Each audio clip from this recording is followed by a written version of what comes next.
Hello everyone and welcome to another language learning video. My name is Matthew Probst and thank you for joining me today. And as always, I invite you to subscribe and to activate the notifications so that you can join me on this journey as I hope to document my progress as a language learner and as I hope to provide interesting and inspirational content to motivate you to move forward in your journey as a language learner as well.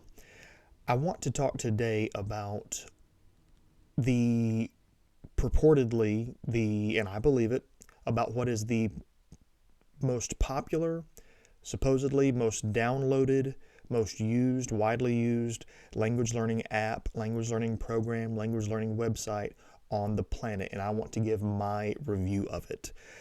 And that, which has become a household name among language learning or within the language learning community, or even those who are not connected to the language learning community or are even involved in language learning themselves. It's a household name, but I'm talking about the app Duolingo.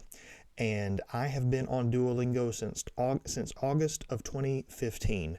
And I remember the night that I downloaded it, I had bought into all of the limiting beliefs and the myths that were all taught that you can only learn a language after a certain age or prior to a certain age, and you have to learn a language within a certain context or within a certain circumstance, or you have to move to another country in order to learn a language. I had bought into all of those myths and all of those limiting beliefs. But I just on a whim searched in the App Store one night, and there I saw Duolingo, and I liked the price, so I downloaded it. And the rest is history, which brings me to the first pro. And that's, you can't beat the price. You simply cannot beat the price. Now, before I go on, let me say that this review is about the language learning app Duolingo itself. It is not about the Duolingo family, which would include the Duolingo Plus program. This is not about the subscription program. This is about the free language learning app. This is also not about the Duolingo podcast, which I believe at least covers or includes Spanish, and I believe they have also included a French portion of or a French version of the Duolingo podcast. This is not about that. I'm going to do reviews on that at a later time. This is also not about Duolingo ABC, which came out last year in 2020, and I will talk more about that in a subsequent video as well. This is simply about the free version of the language learning app Duolingo. And that's the first pro that I can tell you, the fact that it is free. And I do believe in order to progress into your language learning journey, at some point you are going to have to invest something. It doesn't have to be expensive. It doesn't need to be expensive, honestly. But you're going to have to invest something, whether it's a book or a program or a subscription that will enable you to go deeper than what you have been in your language learning journey previously. But if you've never been involved in language learning, and if you're not really certain or convinced that you can do it, or if you don't trust the process, or if you even don't trust yourself, then a free opportunity is obviously appealing. That's where I was in 2015, so that's why I downloaded it. Another pro that I would say is that it is simply fun to use. They effectively use, and for lack of a better word, they use the addicting aspects of streak building, the pleasant tones and noises that are rewarding and give you rewarding impulses when you get something right. It's green when you have something correct. It's red when you get something wrong. But it is a rewarding experience. It's a positive user interface, and so that's a good thing. Another pro is that, and I have to say, it took them a while. At least it took me as a customer. It took me a while to notice this, but now they are coming out with regular updates, with regular expanded features, with regular new lessons. Because I had previously passed the entire Spanish course on Duolingo. Now I'm going back to participating in lessons that they have added since then, new features, new subjects, new themes. So they're constantly updating it. And I will say, on the pro side of things, one of the best updates to the language learning app has been the addition of Duolingo stories within the language learning app, because I believe it incorporates two of the most important components to language learning, which is reading and listening, and reading and listening, which is comprehensible input, and that's a language learning philosophical component that is vital to success in language learning. And so it enables you to have the benefit of listening and reading comprehensible input within the language learning app of Duolingo. So I do believe that has been arguably the best update to the system that they have had. I believe that the French version of Duolingo has French audio that you can listen to. Spanish has the stories. So other languages may have different components. I'm not sure, but I believe that has been a very positive development. And this might be one of the most important pros to Duolingo, especially for someone who has never learned a foreign language at all, or a second language, I should say. It proves to you as the user and as the learner that you can develop consistency and that you can stick with something. Because when a person is learning their first second language, they really aren't sure that they can do it. And I'll just speak for myself. When I was learning Spanish, when I began learning Spanish, because I'm still learning, but when I began learning Spanish, I wasn't certain that I could do it. I wanted to do it. I felt like I had the tools and the friends and I thought I had the skills, but I really wasn't sure if I could do it. And so let me just show you, as far as streaks are concerned, if I can get this to focus, and I don't know that it will. And there we go. I was able to get it to focus. So just so you can see that I am actually participating in this and I am not making this up, as of the time of this recording, I am on a 936-day streak, which followed a 111 or 113, I can't remember exactly, day streak prior to that, and several other smaller streaks as well. And you can see up at the top, right up under my name, that I joined in August, and it's back out of focus again, August of 2015. So just so you can see that I'm not making this up. And it showed to me that I was able to at least be consistent within myself, because I have come to believe that when it comes to your very first second language, the true opponent is not the language. The true opponent is yourself. And if you can simply get out of your own way, and if you can simply move past the limiting beliefs and the myths that we have been taught in language learning courses that we have taken previously, and things that we have heard other people say, other monolinguals say, then if we can get out of our own way, then everything else is downhill. And that's why, so I do believe that there is value in the consistency, the verification of consistency that Duolingo provides to the user, because it shows that you can stick with something. And then at that point, then once the learner feels prepared, then you can branch out into other resources that will take you deeper into the language.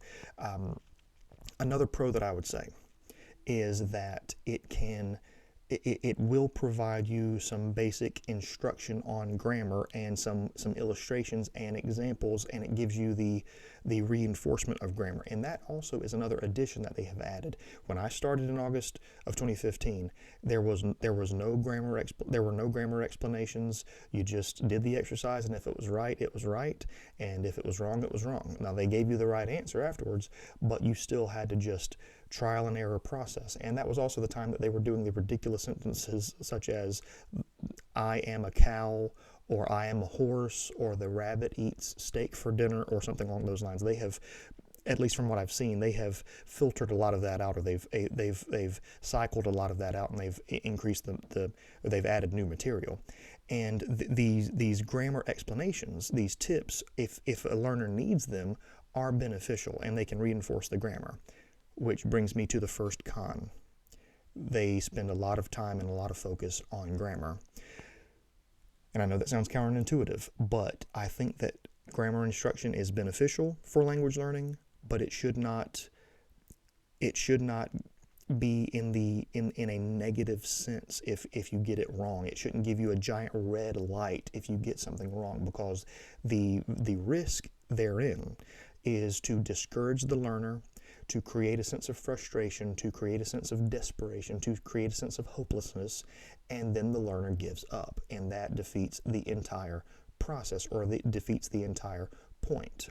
And in Spanish, for example, I have many times I've been working with Duolingo, and there would be an or a le or a la that wasn't in the right place or was omitted altogether, and then the entire sentence is deemed wrong by the system. And I know for a fact that if I had said that same sentence in the same way to a native speaker, that native speaker would have completely understood what I was saying. So it takes away the sense of communication for a language, which is what the purpose of a language is, and it turns it into a test. It turns it into right or wrong, fail or pass, and that's not what language is. Language is a tool for communication, a tool to communicate. And when you can successfully communicate to a native speaker, you are using the language. And when you hit a wrong answer on Duolingo, you get a giant negative red flash, and I don't think that really helps the learner. And so I think that is definitely a negative, the way they focus on grammar to that degree of specificity. I would prefer if they say, hey, this would work, but a more accurate version would be this. I think that would be very beneficial if they were to do that. Another negative for me, well, let me just say it like this. If you have any experience with a language, if you have spent time in language class in school in that particular language, let's say you want to learn Spanish, and you went and you took 3 or 4 or more years in middle school, high school, or at the university level in Spanish, Duolingo is not where you want to start, because you are unable to choose your level of material. Now, you can test out, but again, if you miss this little piece or that little piece, that's going to count as a negative answer. So it's going to detract from your ability to test out.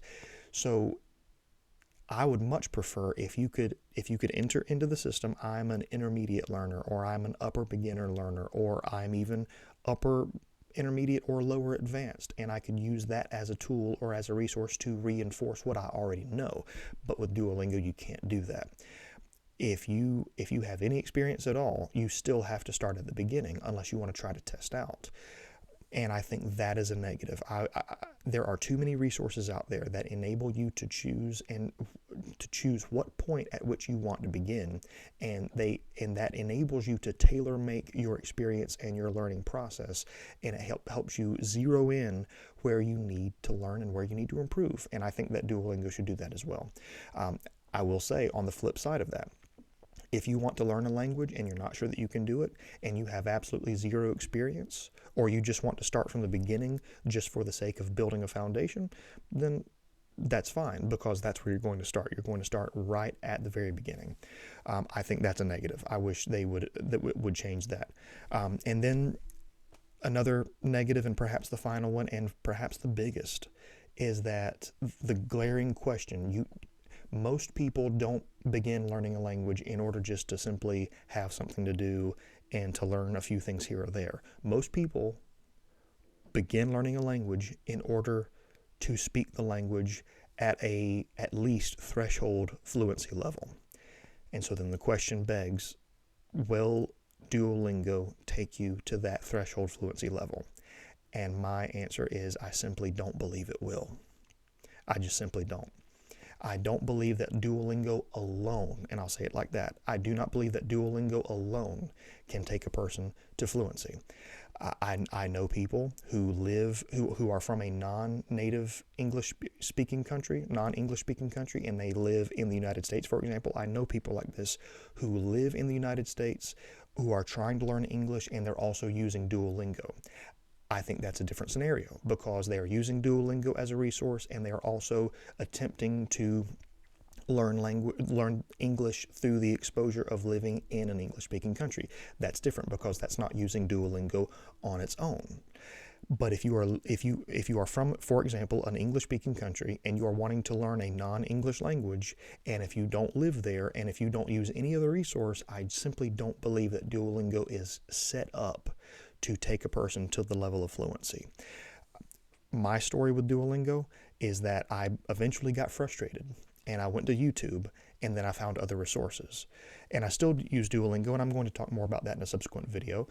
But I just simply don't believe that Duolingo on its own can take a person to fluency. As a supplement, sure. As an additional resource, it will help. It will not hurt. But I do believe, well, I will say it will hurt if it causes a learner to become discouraged and to get out of the process altogether. That's obviously destructive.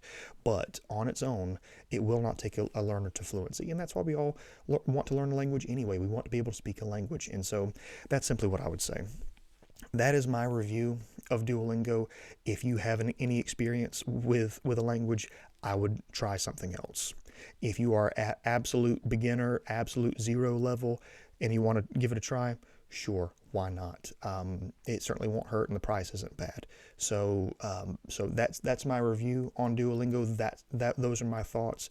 Those are my opinions. This is not a sponsored video by any means. If Duolingo wants to sponsor my videos, they are more than welcome to, but they are not. This is not a sponsored message in any way, but I simply wanted to give my feedback as a language learner, as someone who has been a part of Duolingo for going on 5 years.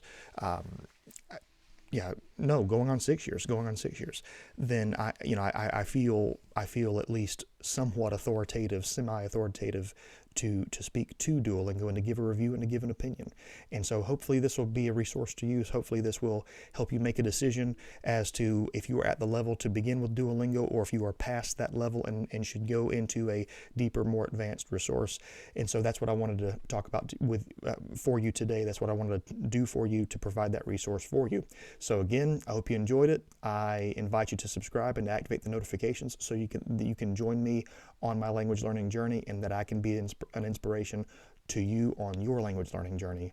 Thank you for stopping by, and have a great day.